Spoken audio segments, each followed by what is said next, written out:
أعوذ بالله من الشيطان الرجيم بسم الله الرحمن الرحيم وإن كنتم في ريب مما نزلنا على عبدنا فأتوا بسورة من مثله وادعوا شهداءكم من دون الله إن كنتم صادقين۔ ترجمہ کنز ایمان۔ اللہ کے نام سے شروع جو نہایت مہربان رحم والا۔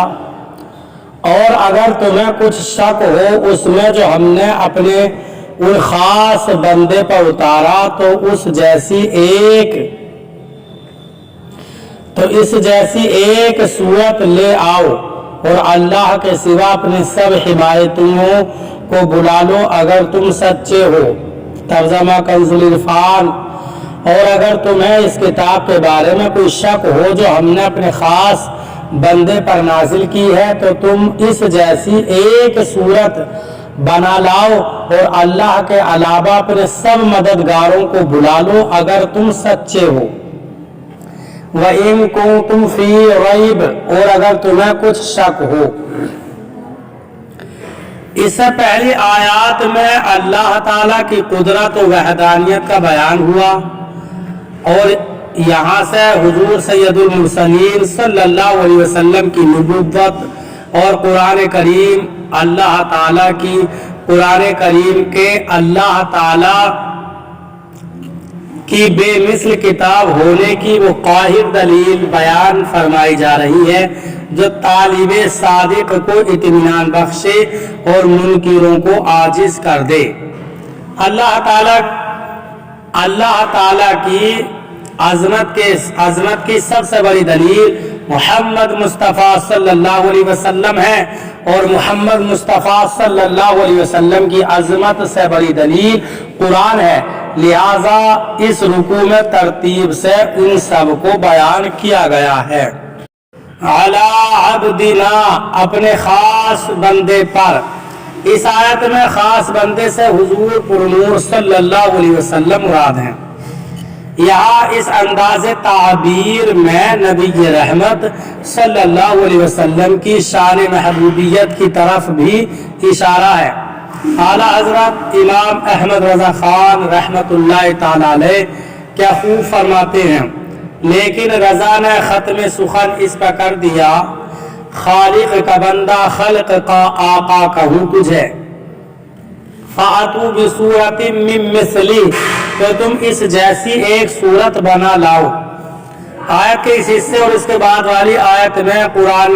قرآن کے بے مثل ہونے پر دو ٹوک الفاظ میں کھلی دلیل دی جا رہی ہے کہ اپنی فصاحت و بلاغت پر ناز کرنے والوں کو چیلنج ہے کہ اگر تم قرآن کو اللہ تعالیٰ کی کتاب نہیں بلکہ کسی انسان کی تصنیف سمجھتے ہو تو چونکہ تم بھی انسان ہو لہذا اس جیسی ایک صورت بنا کر لے آؤ جو فصاحت و بلاغت، حسن ترتیب، غیب کی خبریں دینے اور دیگر امور میں قرآن پاک کی مثل ہو، اور اگر ایسی کوئی صورت بلکہ آیت تک نہ بنا سکو تو سمجھ لو کہ قرآن اللہ کی کتاب ہے اور اللہ تعالیٰ کی کتاب کا انکار کرنے والوں کا انجام دوزخ ہے جو بطور خاص کافروں کے لیے تیار کی گئی ہے۔ نوٹ: یہ چیلنج قیامت تک تمام انسانوں کے لیے ہے۔ آج بھی قرآن کو محمد مصطفیٰ صلی اللہ علیہ وسلم کی تصنیف کہنے والے کفار تو بہت ہے مگر قرآن کی مثل ایک آیت بنانے والا آج تک کوئی سامنے نہیں آیا، اور جس نے اس کا دعویٰ کیا اس کا پول خود ہی چند دنوں میں کھل گیا۔ قرآن مجید وہ بے مثل کتاب ہے کہ لوگ اپنے تمام تر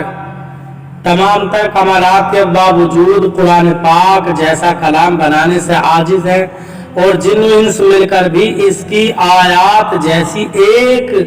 آیت بھی نہیں بنا سکتے۔ اس کی بنیادی وجہ یہ ہے کہ قرآن مجید اللہ تعالیٰ کا کلام ہے اور مخلوق میں کسی کے پاس اتنی طاقت نہیں کہ وہ اللہ تعالیٰ کے کلام کی مثل کلام بنا سکے۔ اور یہی وجہ ہے کہ صدیاں گزرنے کے باوجود آج تک کوئی بھی قرآن مجید کے دیے ہوئے چیلنج کا جواب نہیں دے سکا اور نہ ہی قیامت تک کوئی دے سکے گا۔ قرآن پاک کے بے مثل ہونے کی بہت سی وجوہات ہیں جنہیں علماء مفسرین نے اپنی کتابوں میں بہت شرح و بسط کے ساتھ بیان فرمایا ہے۔ ہم یہاں پر ان میں سے صرف 3 وجوہات بیان کرتے ہیں، تفصیل کے لیے بڑی تفاسیر کی طرف رجوع فرمائیں۔ عرب کے لوگ فصاحت و بلاغت کے میدان کے شہسوار تھے اور ان کی صفوں میں بہت سے ایسے لوگ موجود تھے جو کہ بلاغت کے فن میں اعلیٰ ترین منصب رکھنے والے، عمدہ الفاظ بولنے والے، چھوٹے اور بڑے جملوں کو بڑی فصاحت سے تیار کرنے والے تھے اور تھوڑے کلام میں بہترین تصرف کر لیتے تھے، اپنی مراد کو بڑے عمدہ انداز میں بیان کرتے، کلام میں فصاحت و بلاغت کے تمام فنون کی رعایت کرتے اور ایسے ماہر تھے کہ فصاحت و بلاغت کے جس دروازے سے چاہیں داخل ہو جاتے، چاہتے داخل ہو جاتے تھے۔ الغرض دنیا میں ہر طرف ان کی فصاحت و بلاغت کا ڈنکا بجتا تھا اور لوگ فصاحت و بلاغت میں ان کا مقابلہ کرنے کی تاب نہ رکھتے تھے۔ اور اہل عرب کو فصاحت و بلاغت کے میدان میں اگر کسی نے عاجز کیا تو وہ کلام قرآن مجید ہے۔ اس مقدس کتاب کی فصاحت و بلاغت نے اہل عرب کی عقلوں کو حیران کر دیا اور اپنی مثل لانے سے عاجز کر دیا۔ قرآن مجید کے بے مثل ہونے کی ایک دلیل یہ بھی ہے کہ اسے پڑھنے اور سننے والا کبھی سیر نہیں ہوتا اور نہ ہی اس سے اکتاتا ہے، بلکہ وہ اس کی جتنی زیادہ تلاوت کرتا ہے اتنی ہی زیادہ شیرنی لذت پاتا ہے اور بار بار اس کی تلاوت کرنے سے اس کی محبت دل میں راسخ ہوتی جاتی ہے۔ اور اس کے علاوہ کوئی اور کلام اگرچہ وہ کتنی ہی خوبی والا اور کتنا ہی فصیح و بلیغ کیوں نہ ہو، اسے بار بار پڑھنے سے دل اکتا جاتا ہے اور جب اسے دوبارہ پڑھا جائے تو طبیعت بیزار ہو جاتی ہے۔ جب اسے دوبارہ پڑھا جائے تو طبیعت بیزار ہو جاتی ہے۔ قرآن مجید کی اس شان کے بارے میں حضرت حارث رضی اللہ تعالیٰ عنہ سے مروی ہے۔ حضرت علی کی المرتضیٰ کرم اللہ تعالیٰ وجہ کریم فرماتے ہیں، حضور اقدس صلی اللہ علیہ وسلم نے ارشاد فرمایا، قرآن وہ ہے جس کی برکت سے خواہشات بگڑتی نہیں اور جس کے ساتھ دوسری زبان مل کر اسے مشتبہ و مشکوک نہیں بنا سکتی، جس سے علماء سیر نہیں ہوتے، جو زیادہ دہرانے سے پرانا نہیں پڑتا اور جس کے عجائبات ختم نہیں ہوتے۔ نیز قرآن مجید کی آیات میں رعب، قوت اور جلال ہے کہ جب کوئی ان کی تلاوت کرتا ہے یا انہیں کسی سے سنتا ہے تو اس کے دل پر ہیبت طاری ہو جاتی ہے، حتیٰ کہ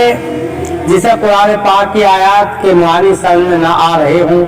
اور وہ آیات کی تفسیر بھی نہ جانتا ہو، اس پر بھی رقت طاری ہو جاتی ہے، جبکہ قرآن مجید کے علاوہ اور کسی کتاب میں یہ وصف نہیں پایا جاتا،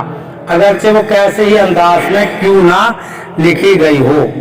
قرآن پاک میں مستقبل کے متعلق جو خبریں دی گئی وہ تمام کی تمام پوری ہوئی۔ مثلا زمانہ نبوی میں رومیوں کے ایرانیوں پر غالب آنے کی خبر دی گئی اور وہ 100% پوری ہوئی۔ فَإِن لَّمْ تَفْعَلُوا وَلَن تَفْعَلُوا فَاتَّقُوا النَّارَ الَّتِي وَقُودُهَا النَّاسُ وَالْحِجَارَةُ أُعِدَّتْ لِلْكَافِرِينَ۔ ترجمہ کنز الایمان، پھر اگر نہ لا سکو ہم فرمائے دیتے ہیں کہ ہرگز نہ لا سکو گے تو ڈرو اس آگ سے جس کا ایندھن آدمی اور پتھر ہیں، تیار رکھی ہے کافروں کے لیے۔ ترجمہ کنز العرفان، پھر اگر تم یہ نہ کر سکو اور تم ہرگز نہ کر سکو گے تو اس آگ سے ڈرو جس کا ایندھن آدمی اور پتھر ہیں، وہ کافروں کے لیے تیار کی گئی ہے۔ وقودها الناس والحجارہ، اس کا ایندھن آدمی اور پتھر ہے۔ اس آیت میں آدمی سے کافر اور پتھر سے وہ بت مراد ہیں جنہیں کفار پوجتے ہیں اور ان کی محبت میں قرآن پاک اور رسول کریم صلی اللہ علیہ وسلم کا انکار کرتے ہیں۔ پتھروں کا جہنم میں جانا ان پتھروں کی سزا نہیں بلکہ ان کے پجاریوں کی سزا کے لیے ہوگا، یعنی پجاریوں کو ان پتھروں کے ساتھ سزا دی جائے گی۔ اعدت للکافرین، وہ کافروں کے لیے تیار کی گئی ہے۔ اس سے معلوم ہوا کہ دوزخ پیدا ہو چکی ہے، کیونکہ یہاں ماضی کے الفاظ ہیں، نیز کافروں کے لیے فرمانے میں یہ بھی اشارہ ہے کہ مومنین اللہ تعالیٰ کے فضل و کرم سے جہنم میں ہمیشہ داخلے سے محفوظ رہیں گے،